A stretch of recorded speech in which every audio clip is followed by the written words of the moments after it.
நேயர்கள் எல்லாருக்கும் வணக்கம். இந்த வீடியோவில் குரோதி வருடம் வைகாசி மாதத்துக்கு உண்டான ராசி பலன் அப்படிங்கிறத நம்ம பார்க்க போகிறோம். இந்த குரோதி வருடம் தொடங்கி சித்திரை மாதம் மாதம் முடிய போகுது. அப்போ வைகாசி மாதம் வரப்போகுது. வைகாசி மாதம் வந்தாலே நிறைய சுப நிகழ்ச்சிகள் அப்படிங்கிறது நடக்க போகிற மாதம். ஒரு பக்கம் சொந்த பந்தத்தில் நல்லது நடக்காமல் இருந்தது, பரவாயில்ல, இப்போ தான் ஒரு பயலுக்கு கல்யாணம் ஆக போகுது, ரொம்ப நாளாக கல்யாணம் ஆகாமல் கிடந்தான், இன்னொரு புள்ள ஒன்று இருந்தது, இப்போ தான் நல்லா இடம் ஒன்று அமைஞ்சு கல்யாணம் ஆகுது. இந்த மாதிரி சந்தோஷம் ஒரு பக்கம் இருந்தாலும் இந்த வைகாசி மாதத்தை பொறுத்த வரைக்கும் வீடு ஃபுல்லாக பத்திரிக்கை வந்து குமிஞ்சு கிடக்கும். அங்கே மோதிரம் போடணுமே, இங்கே காசு கட்டணுமே, இங்கே இவ்வளோ மொய் வைக்கணுமே, அங்கே கிடா வெட்டு இருக்குது, காது குத்து இருக்குது, ஏகப்பட்ட செலவு இருக்கேன்னு காத்துக்கிட்டு உட்காந்துருப்பீங்க. அப்படிப்பட்ட வைகாசி மாதத்தில் சூரிய பகவான் காலசக்கரத்தோட 2வது வீடு தனஸ்தானமான ரிஷபராசியில் இருக்கார். செவ்வாய் மீனராசியில் இருந்துட்டு 18ஆம் தேதி அன்னைக்கு மேசராசிக்கு போகிறாரு. புதன் மேசராசியில் இருக்கார். 11ஆம் தேதி ரிஷபத்துக்கு போகிறாரு. 27ஆம் தேதி மிதுனத்துக்கு போகிறாரு. சுக்கிர பகவான் மேசம் 7ஆம் தேதி ரிஷபத்துக்கு, 31ஆம் தேதி மாத கடைசியில் மிதுனத்துக்கு.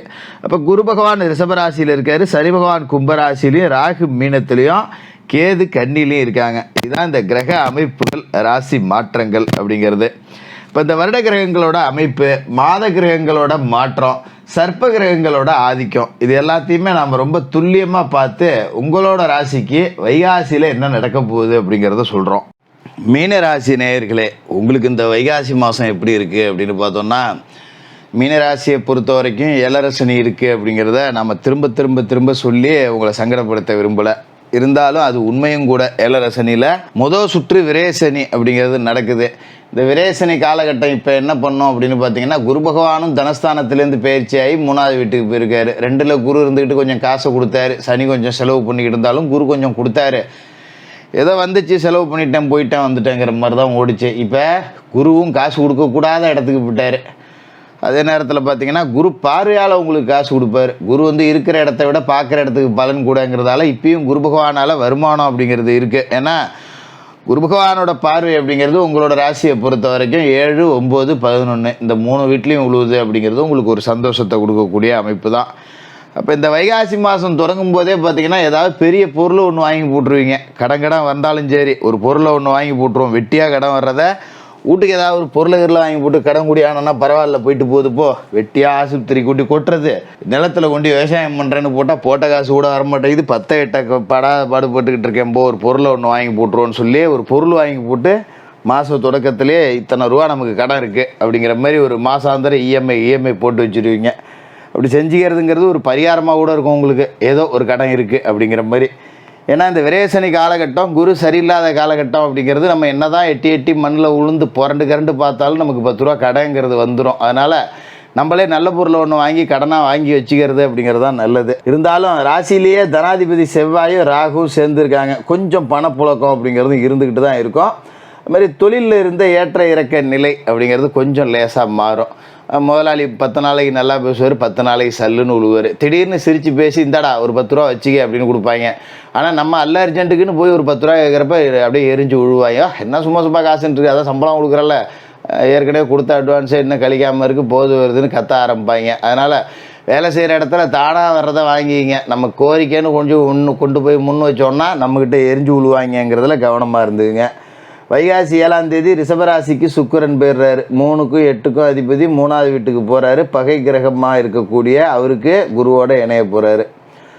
அப்போ சொத்து பிரச்சனை வர்றதுக்கு வாய்ப்பு இருக்குது. அண்ணன் தம்பிக்குள்ளே இந்த காலகட்டத்தில் என் சொத்தை பாகம் பிரிச்சுக்கிறேன், உன் சொத்தை பாகம் பிரிச்சுக்கிறேன், பூர்வீக சொத்து உன் பாகத்தை நான் நீ வச்சுக்க, என் பாகத்தை நான் விற்கிறேன், ஏதோ பண்ணுறேன், நீயா அதில் தலையிடுற, வர அப்படிங்கிற மாதிரி வாக்குவாதம் நடக்கும். அதில் கொஞ்சம் கவனமாக இருந்துங்க. அண்ணன் தம்பி உள்ள பிரிவினை வர்றதுக்கு வாய்ப்பு இருக்குது. கூடுமான வரைக்கும் விட்டு கொடுத்து போங்க. ஒரே வீட்டில் கூட்டு கொடுத்தனமாக இருக்கேன், வரேன் அப்படின்னாக்கா கூடுமான வரைக்கும் சந்திப்புகளை குறைச்சிக்கணும். அண்ணன் காலையில் 6 மணிக்கு வெளியே கிளம்புனார்னா நம்ம 6 மணிக்கு தான் வீட்டுக்கு வரணும். அண்ணன் பகல் ஷிஃப்ட்டுக்கு போயிட்டார்னா நம்ம ராத்திரி ஷிஃப்ட்டுக்கு போகணும். இல்லை 2 பேருமே பகலில் வேலைக்கு போகிறோன்னா அண்ணன் தம்பிக்குள்ளே குடுக்கல் வாங்கலை வச்சுக்கிறது எதுவும் செய்யக்கூடாது. கூடுமான வரைக்கும் பேசக்கூடாது. இன்னும் சில பேர் வீட்டில் பார்த்திங்கன்னா அண்ணன் தம்பி எல்லாம் உட்காந்து ஒன்றா பார்ட்டி கொண்டாடும். அந்த மாதிரிலாம் வச்சுக்கக்கூடாது. ஏதாவது சண்டை வம்புகளுக்கு வந்துடும். ரொம்ப கவனமாக இருந்துக்கிறது நல்லது. வைகாசி 11 ரிஷபராசிக்கு புதனும் போகிறாரு. 4க்கு 7க்கு அதிபதியான அவரும் போய் இப்போ சகாயஸ்தானத்தில் உட்காரும்போது இது ஒரு நல்ல அமைப்புன்னு தான் சொல்லணும். ஏன்னா தாய் வழி ஆதரவு கிடைக்கும். எது பிரச்சனை இருந்தாலும் பரவாயில்ல, அம்மா நம்ம சொல்கிறத கேட்கும். நமக்கு ஒரு 10 ரூபான்னா அம்மாட்ட போய் வாங்கிக்கலாம். ஏதோ அப்பா கத்துனாலும் அம்மா கொஞ்சம் எடுத்து சொல்லி ஏதோ பாவம் புள்ள கஷ்டப்படுறான், கத்தாதையா, வாய முடியா, சத்த உடியா, புள்ள இருக்கா, இருக்கட்டு போடியா உடியா அப்படின்னு சொல்லி அவரை சமாதானப்படுத்தி விடும். அப்படிப்பட்ட ஒரு அமைப்பு அப்படிங்கிறது இந்த காலகட்டத்தில் இருக்குது. சில பேருக்கு வெளிநாடு போய் படிக்கணும் அப்படிங்கிற விருப்பம் இருக்கும் மாணவர்களுக்கு. இது இப்போ இந்த கல்லூரி காலகட்டம், சேர்க்கை நடைபெறக்கூடிய காலகட்டம் அப்படிங்கிறதால நம்ம பிள்ளைய என்ன பண்ணோம், நான் அந்த நாட்டில் போய் படிப்பேன், இல்லைன்னா மெட்ராஸ் போவேன், இல்லைன்னா டெல்லி போவேன், அகமதாபாத் போவேன், இப்படி ஏதாவது ஒரு கோரிக்கையை முன்வைக்கும். நான் உள்ளூர்லாம் படிக்க மாட்டேன், நான் பெங்களூரில் தான் போய் படிப்பேங்க. அப்போ அதுக்கு உண்டான சேர்க்கை 10 ரூபா நம்ம கடங்கண்ணியை வாங்கியாவது பிள்ளைகளோட ஆசையை நிறைவேற்றிட்டு கொஞ்சம் கண்காணிப்பில் வச்சுக்கிறது அப்படிங்கிறது தான் நல்லது. அதோட வைகாசி 18ஆம் தேதி மேச ராசிக்கு செவ்வாய் போகிறார். ராசியை விட்டு தனஸ்தானத்துக்கு போகிறார். தனாதிபதி தனஸ்தானத்திலே உட்காந்துருக்கிறதுங்கிறது நல்லது தான். ஏன்னா அவர் தனஸ்தானத்துக்கு மட்டும் அதிபதி கிடையாது, 9ஆவது வீட்டுக்கும் அவர் தான் அதிபதி. அப்போ அவர் போய் இந்த பொருளாதார நிலையை உயர்த்தி கொடுக்க போகிறார். 2ஆவது வீட்டில் அவர் இருக்கும்போது பொருளாதாரத்தில் உச்சம் தொடக்கூடிய ஒரு வாய்ப்பு. மாதிரி ஆன்மீக பெரியவர்கள், ஒரு சாமியார் இருப்பார், இல்லைன்னா குலதெய்வ கோயிலில் ஒரு பூசாரி இருப்பார், இல்லாட்டி என்னாட்டம் யாராவது ஜோசியருங்க இருப்பாங்க. அவங்க உங்களுக்கு ஒரு நல்ல பரிகாரத்தை சொல்லி உங்கள் வாழ்க்கையை கொஞ்சம் திசை திருப்பி விடுவாங்க. இங்கே வா, நீ எதுக்கும் கவலைப்படாத, நான் சொல்கிற செய், இந்த கோயிலில் போய் ஒரு விளக்கு போடு, ஒரு 4 பேர்த்துக்கு சோறு வாங்கி போடு அப்படிங்கிற மாதிரி ஒரு பரிகாரத்தை சொல்லி அதை செஞ்சிங்கன்னா 10 ரூபா நல்லாயிருக்கும் அப்படிங்கிற மாதிரி ஒரு நேர்மறை சக்தியை கொடுப்பாங்க. அது நிறைவேறியும் விடும் உங்கள் வாழ்க்கையில்.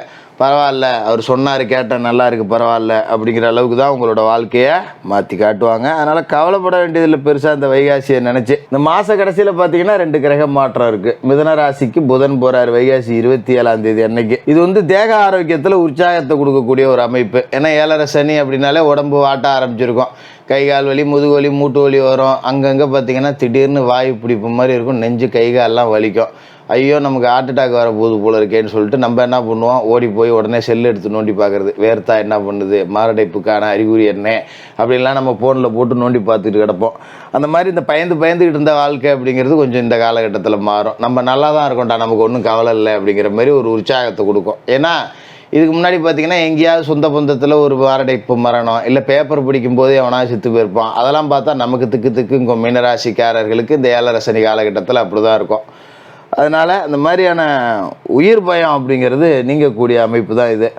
வைகாசி 31 மிதனராசிக்கு சுக்கிரனும் போயிடுறாரு. 3ஆவது வீட்டுக்கு 8ஆவது வீட்டுக்கு அதிபதியான சுக்கிரன் 4ஆவது வீட்டுக்கு போகிறார், சுகஸ்தானத்துக்கு போகிறார். இந்த காலகட்டம் அப்படிங்கிறது கொஞ்சம் விழிப்புணர்ச்சியோடு இருக்கணும். பூமி பிரச்சனை வரும், இடம், பூமி வாகனம், வண்டி வாகனம் இதெல்லாம் கொஞ்சம் கவனமாக இருக்கணும். ஒரு இடம் வாங்க போகிறேன்னா அதில் பத்திரகத்திரலாம் சரியாக இருக்கா, பாதை சரியாக இருக்கா, வில்லங்கம் சரியாக இருக்கா, எல்லாத்தையும் பார்த்துக்கிட்டு பத்திரம் பதிகிறது நல்லது. இல்லைன்னா ஒரு வழக்கறிஞரை கூட்டு போய் வச்சுக்கிட்டு பத்திரத்தெல்லாம் ஒரு தடவை 1க்கு 2 சரி பார்த்துக்கிட்டு அதன் பிறகு பதியறது நல்லது. இடத்த விற்கணுன்னாலும் இந்த காலகட்டத்தில் விற்க வேண்டாம், விலை கம்மியாக போய்டும். அப்புறம் அடுத்த பக்கத்து கொள்ளைக்காரன் நம்மளை விட கூடுதலாக விலை விற்றுருப்பான். அப்புறம் நம்ம வாயிலையும் வயிற்றுலையும் குத்திக்கிட்டு 10 காசுக்கு பிரயோஜனம் கிடையாது. அப்போ இடம் சம்மந்தமான விஷயம், பூமி தொடர்பான விஷயம் எதுவும் செய்யக்கூடாது. விற்கிறதோ வாங்குறதோ, இல்லை பூமியை தோண்டி ஒரு அஸ்திவாரம் போடுறேன், இல்லை ஒரு போர்வெல் போடுறேன், எதுவும் இந்த காலகட்டத்தில் செஞ்சுக்க வேண்டாம். அது கொஞ்சம் நமக்கு பின்னடைவை கொடுக்கும், இல்லைன்னா ஒரு சரிவை கொடுக்கும் அப்படின்னே கூட சொல்லி விடலாம். அதை மற்றபடி இந்த குரு பகவானோட பார்வைங்கிறது உங்களுக்கு பலத்தை கொடுக்குது. அதனால் நீங்கள் குரு நமக்கு தனஸ்தானத்தை விட்டு போயிட்டாரேன்னு கவலைப்பட வேண்டியதில்லை.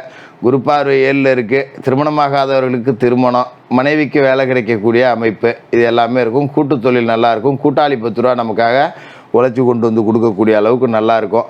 9ல் குரு பார்வை இருக்கும்போது தந்தை வழி ஆதரவு நல்லபடியாக இருக்கும். தந்தையார்கிட்ட ஏதாவது ஒரு கோரிக்கை அப்படின்னா கேட்டு வாங்கிக்கலாம். 11ல் ஆதரவு குரு பார்வை அப்படிங்கிறது தொழிலில் லாபத்தை கொடுக்கும். வேலை செய்கிற இடத்துல 10 ரூபா சம்பளம் கூடுதலாக கிடைக்கக்கூடிய வாய்ப்பு. ஆனால் அது தானாக தான் கிடைக்கணும், நீங்கள் கேட்டிங்கன்னா கிடைக்காது. அதில் கொஞ்சம் கவனமாக இருந்துங்க. மற்றபடி இந்த மாதம் நல்லா தான் இருக்குது, கவலைப்பட வேண்டியதில்லை. ராசிக்குள்ளே ராகு இருக்கார் அப்படிங்கிறதால, கலத்தரத்தில் கேது இருக்காருங்கிறதால யோக பலம் பெற்ற ஒரு நாளில் சர்ப்பசாந்தி பரிகாரம் பண்ணிங்க. முடிஞ்சவங்க காளகஸ்தி இல்லைன்னா திருநள்ளாறு இந்த மாதத்துலேயே ஒரு தடவை போயிட்டு வாங்க. அதே மாதிரி இந்த மாதத்தில் அமாவாசை அன்னைக்கு, வைகாசி மாதம் அமாவாசை அன்னைக்கு இங்கே தமிழ்நாட்டிலே இருக்கக்கூடிய ஏதாவது ஒரு புனித நதியில் போய் நீராடிட்டு வாங்க. தமிழ்நாட்டில் தண்ணி ஓடல ஜோசியரை நான் எங்கே போகிறது அப்படின்லாம் எதிர்கேள்வி கேட்க வேண்டாம். எங்கேயோ ஒரு காவேரி பக்கம் போனீங்கன்னா, இல்லை இந்த அம்மா மண்டபம் பக்கம், திருச்சி, ஸ்ரீரங்கம், இல்லை தஞ்சாவூர் பக்கம் போனீங்கன்னா எங்கேயோ படித்துறையில் கொஞ்சம் தண்ணி ஓடும். போய் கொஞ்சம் தலை மூழ்கிட்டு வராட்டி ஒரு தண்ணியை தெளிச்சிக்கிட்டா வரணும், அதுதான் நல்லது. குலதெய்வ வழிபாடை இந்த மாதத்தில் ஒரு நாள் செய்யுங்க. ஏழைகளுக்கு அன்னதானம் பெய்யுங்க. சனிக்கிழமையில் சனி பகவானுக்கு எழுதீபம் ஏற்றிட்டு மாற்றுத்திறனாளிகளுக்கு உதவுங்க. இந்த வைகாசி மாதம் நல்லாயிருக்கும். மீனராசிக்காரர்களுக்கு வாழ்த்துக்கள்.